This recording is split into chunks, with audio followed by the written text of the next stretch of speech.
Hello बच्चों, let's read this question. The question is for a frequency distribution mean median and mode are connected by the relation.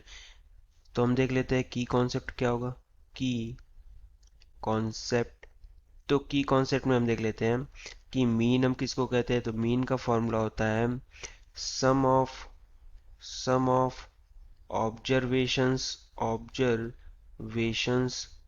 Divided by number of observations. इसके बाद हम देख लेते हैं median किसको कहते हैं. तो मीडियन को हम लिख सकते हैं कि it is a value separating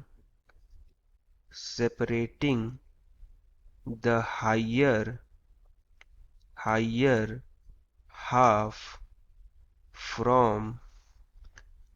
from the lower lower half of a data sample.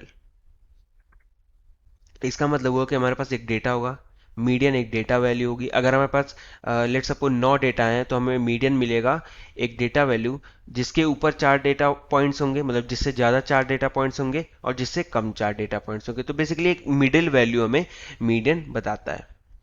फिर हम देख लेते हैं मोड क्या होता है. मोड. तो मोड को हम बोलते हैं कि it is the value that that appears most frequently in a data set. यानी डेटा सेट होगा, उसमें जो सबसे ज़्यादा वैल्यू आ रही होगी सबसे ज़्यादा टाइम्स, उसे हम बोल देंगे मोड. अब यहाँ पर बोला है कि हमें रिलेशन बताना है इनके बीच में. तो रिलेशन होता है mode is equals to 3 times median median minus 2 times mean. ये रिलेशन होता है.